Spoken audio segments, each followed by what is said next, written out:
रोहित एक चांगल्या सधन कुटुंबातील मुलगा. आई वडील आणि एक लहान भाऊ असे चौकोनी कुटुंब. रोहित एक हुशार आणि तितकाच जबाबदार देखील. रोहित अभ्यासात हुशार होता, पण मितभाषी असल्याने त्याची जास्त मित्र मैत्रिणी नव्हते. लहानपणापासून त्याची श्रद्धा ही फक्त एकच मैत्रीण होती. अगदी पहिल्या वर्गापासून दोघे सोबत होते. रोहित आणि श्रद्धा एकमेकांना फार जीव लावत. हळूहळू त्यांच्या मैत्रीचे प्रेमात रूपांतर झाले. दोघांचेही प्रेमाच्या आणाभाका घेतल्या. दिवसेदिवस दोघांचे प्रेम देखील वाढत गेले. काही दिवसांनी रोहित पुढील शिक्षणाच्या निमित्ताने 2 वर्षांसाठी दुसऱ्या शहरात गेला. पण या दोघांमध्ये न चुकता पत्रव्यवहार व्हायचा. रोहित शिक्षण संपवून परत आला तेव्हा श्रद्धाच्या आनंदाला पारावार उरला नाही. रोहितच्या वडिलांचा फर्निचरचा व्यवसाय होता, पण रोहितला मात्र व्यवसायात फारसा रस नसल्याने त्याने नोकरी करण्याचे ठरवले होते. पण रोहितच्या वडिलांची इच्छा होती की त्याने त्यांना व्यवसायात मदत करावी. पण वडिलांच्या इच्छेप्रमाणे रोहितने त्याचा फर्निचरच्या व्यवसायात मदत करायला सुरुवात केली. त्यानंतर रोहितने त्यांच्या आणि श्रद्धाच्या प्रेमाबद्दल त्यांच्या घरी सांगितले आणि तिच्याशी लग्न करण्याची इच्छा बोलून दाखवली. आणि यावरून रोहितच्या घरात वादळ निर्माण झाले. रोहितचे आई-वडील दोघेही या लग्नाच्या विरोधात उभे राहिले. रोहितच्या बाबांना समाजाची भीती होती, कारण त्यांना त्यांची सामाजिक प्रतिष्ठा महत्त्वाची वाटत होती. मुलाने लव्ह मॅरेज करणे म्हणजे मुलगा हातातून गेला असा सरळ निष्कर्ष काढला होता त्यांनी. आणि रोहित मोठा मुलगा आहे. त्याने जर स्वतःच्या मनाने लग्न केले तर घरातील इतर मुले देखील त्याच्याच वळणावर जातील आणि मनामानी करतील. आणि रोहितच्या आईला वाटायचे की रोहित त्यांच्या पसंतीची मुलगी घरात सून म्हणून आणेल तर ती सासूचे अजिबात ऐकणार नाही किंवा उतारवयात सासू-सासऱ्याचं काहीच करणार नाही. स्वतःची मनमानी करेल आणि मुलगासुद्धा तिचंच ऐकेल. म्हणून रोहितच्या आई-वडिलांनी त्याला सरळ नकार दिला. रोहितच्या आईने तर त्याला श्रद्धाशी लग्न केले तर मी जीवाचे काही बरे-वाईट करेन ही धमकीच दिली. रोहितने त्याच्या घरच्यांना विनवले. श्रद्धा खूप चांगली मुलगी आहे हे समजावून सांगितले, पण घरच्यांवर त्याचा काहीच परिणाम झाला नाही. त्यांनी त्यांचा नकार तसाच कायम ठेवला. इकडे रोहित आणि श्रद्धा मात्र फार दुःखी झाले.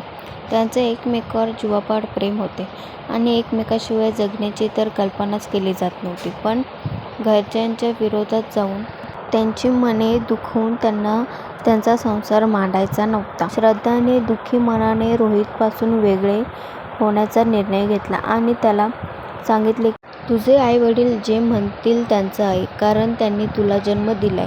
त्यांना दुःखी ठेवून आपण कधीच सुखी होणार नाही. तुझ्याशिवाय जगणे माझ्यासाठी कठीण आहे, पण आपल्या नशिबात हेच लिहिलेलं असेल असे मानूनच जगावे लागेल. श्रद्धा आणि रोहित दुःखी मनाने एकमेकांपासून वेगळे झाले. काही दिवसांनी रोहितच्या कानावर आले की श्रद्धाचे लग्न ठरले आहे. रोहितने स्वतःला कामात झोकून दिले, पण काही केल्या तो श्रद्धाला विसरू शकत नाही. रोहितच्या वडिलांनी त्याला त्याच्यासाठी मुली पाहायला सुरुवात केली. तेव्हा रोहितने त्यांना सांगितले की त्याला लग्नच करायचे नाही. त्याच्या आई-वडिलांनी त्याला खूप समजावले, पण रोहित मात्र त्याच्या निर्णयावर ठाम होता. त्याचे लग्न जर श्रद्धासोबत नाही झाले तर त्याला इतर कोणाशीही लग्न करायचे नव्हते. रोहितच्या वडिलांना वाटले की काही दिवसांनी रोहित लग्नाला तयार होईल, पण रोहित काही लग्नाला तयार झाला नाही. 2 वर्षे निघून गेली. रोहित लग्नाला तयार होत नसल्याने नाईलाजाने त्यांच्या लहान भावाच्या मोहितच्या लग्नासाठी मुली पाहायला सुरुवात केली. आई-वडिलांनी मोहितसाठी त्याच्या आवडीची मुलगी निवडली. मिनल तिचं नाव. मिनल दिसायला सुंदर होती, शिवाय चांगल्या श्रीमंत घरातील होती. मोहित आणि मिनलचे सुद्धा एकमेकांना पसंत केले आणि घरच्यांनी चांगला मुहूर्त पाहून त्यांचे थाटामाटात लग्न लावून दिले. मिनल सून बनून घरात आली. तिच्या सासू-सासऱ्यांनी तिचे खूप कोड-कौतुक केले. मिनल आणि मोहितला बाहेर फिरायला पाठवले. लग्नानंतरचे पहिले 6 महिने अगदी आनंदात गेले. त्यानंतर मात्र मिनलला वेगळे राहण्याचे वेड लागले. तिच्या मते जॉईंट फॅमिली असल्यामुळे त्या दोघांना प्रायव्हसी मिळत नव्हती. शिवाय सासू सासऱ्याची मर्जी सांभाळणे, घरी आलेल्या पाहुण्यांचे करणे या सर्वांचा मीनलला कंटाळा आला होता. म्हणून तिने मोहितकडे वेगळे राहण्याचा पत्ता लावला. शेवटी एके दिवशी मोहितने आईवडिलांना सांगितले की त्याला आणि मीनलला वेगळे राहायचे आहे. आईवडिलांना हे ऐकून धक्का बसला. आपण कधीच मीनलला सुनेसारखे वागवले नाही, नेहमी मुलीप्रमाणे वागणूक दिली. तरीही तिने आपल्यापासून वेगळं व्हायचा विचार करावा हे त्यांच्यासाठी अनपेक्षित होते. त्यांनी मोहित आणि मीनलला समजावून सांगितले, तू तुझ्या मर्जीप्रमाणे काहीही करू शकतेस, फक्त हे घर सोडून जाऊ नकोस म्हणून विनवले. पण मीनलवर काहीच फरक पडला नाही. ती त्यांच्या निर्णयावर ठाम होती. त्यामुळे नाईलाजाने आईबाबांनी त्यांना वेगळे राहायला परवानगी दिली. मोहित आणि मीनल घर सोडून दुसरीकडे राहायला गेले. आता घरात केवळ मोहित आणि त्याचे आईबाबा उरले होते. श्रद्धापासून दुरावल्यामुळे दुखावलेला रोहित नेहमी कामातच असायचा. त्याने स्वतःबद्दल विचार करणे तर सोडूनच दिले होते. त्याला असे पाहून त्याच्या आईवडिलांना आता त्याची चूक लक्षात येत होती. केवळ प्रेमविवाह नको म्हणून त्यांनी श्रद्धा आणि रोहितच्या नात्याला नाकारले. त्यांना वाटले होते की मुलाने त्यांच्या पसंतीची मुलगी घरात आणल्यास ती सासू सासऱ्याचे काहीही ऐकणार नाही. पण त्यांची स्वतः निवड केलेली मीनलसुद्धा त्यांच्या अपेक्षेवर खरी उतरली नव्हती. आईबाबांना कळून चुकले होते की त्यांनी रोहितच्या बाबतीत चुकीचे केले. त्यांनी निदान एकदा तरी श्रद्धाच्या बाबतीत विचार करायला हवा होता. हा विचार आला. खरं सांगायचं म्हणजे केवळ 1-2 भेटींमध्ये एखाद्या व्यक्तीचा स्वभाव कळत नाही. व्यक्तीचा स्वभाव तो स्वभाव असतो. मग लव्ह मॅरेज किंवा अरेंज मॅरेज यांचा काही फरक पडत नाही. त्यांनी रोहितची माफी मागितली. रोहितने आईवडिलांच्या भावना समजून घेतल्या. पण आता या गोष्टींना काही अर्थ नव्हता, कारण श्रद्धा त्यांच्या आयुष्यातून दूर निघून गेली होती. रोहित बराचसा सावरला देखील होता. रोहितने त्याचा संसार वेगळा थाटल्याने आता आईवडिलांची जबाबदारी रोहितवर आलेली होती आणि त्याला त्याच्या आईवडिलांना आनंदात पाहायचे होते. त्यामुळे त्याने स्वतःच्या दुःखाला जास्त भावू न करता आईवडिलांना सुखी ठेवण्याचा ध्यास घेतला. असेच दिवस जात होते. एके दिवशी रोहितची आई बाजारातून येत असताना त्यांनी श्रद्धाला पाहिले. त्यांच्या शेजारीच राहणाऱ्या सुलभा काकूसोबत श्रद्धा बोलत होती. श्रद्धा निघून गेल्यावर त्यांनी सुलभा काकूच्या जवळ जाऊन श्रद्धाबद्दल विचारपूस केली. तेव्हा त्यांना कळलं की जवळपास वर्षभरापूर्वी तिचा नवरा एका अपघातात मृत्यू पावला होता. त्यामुळे श्रद्धा पुन्हा तिच्या माहेरी आलेली होती. रोहितच्या आईला श्रद्धासोबत जे घडले ते ऐकून फार वाईट वाटले. पण त्यांच्या डोक्यात एक वेगळीच कल्पना आली. त्या घरी आल्या आणि त्यांनी रोहितच्या बाबांना श्रद्धाबद्दल सांगितले. त्या दोघांनीही मनाशी काहीतरी निर्धार केला आणि दुसऱ्या दिवशी रोहितला येऊन ते दोघेही श्रद्धाच्या घरी गेले.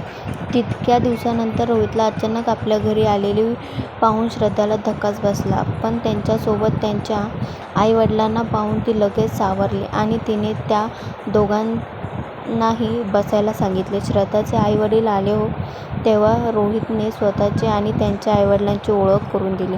रोहितच्या बाबांनी सरळ विषयालाच हात घातला. फार ओढेवेढे न घेता त्यांनी सरळ श्रद्धाला रोहितसाठी मागणी घातली. श्रद्धाच्या बाबांसाठी हे सर्व अनपेक्षित होते.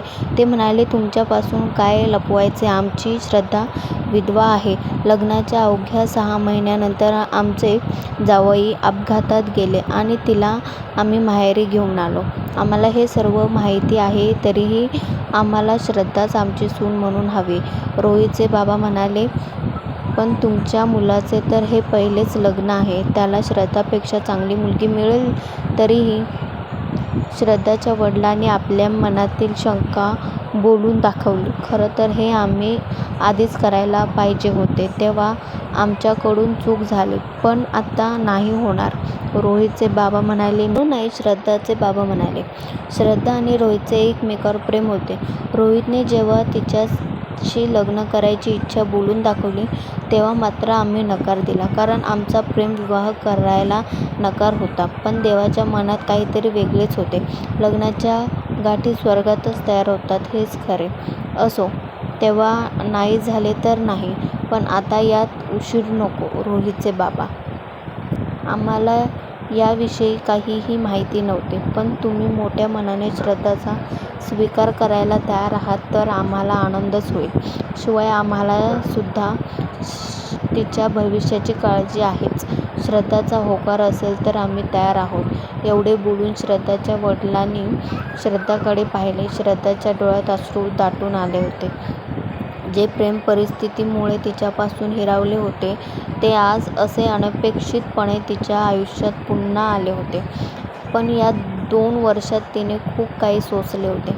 त्यामुळे परत एकदा जेव्हा सुख तिच्या आयुष्यात येऊ पाहत होते, तेव्हा तिला भीती वाटत होती. ती हा बदल स्वीकारायला तयार नव्हती. तेव्हा तिला तिच्या घरच्यांनी आणि रोहितच्या आईवडिलांनी समजावून सांगितले. शेवटी श्रद्धा तयार झाली. दोघांच्याही घरच्यांनी एक चांगला मुहूर्त पाहून त्यांचे थाटामाटात लग्न लावून दिले. श्रद्धाच्या येण्याने रोहितच्या आयुष्यात पुन्हा एकदा बहर आला.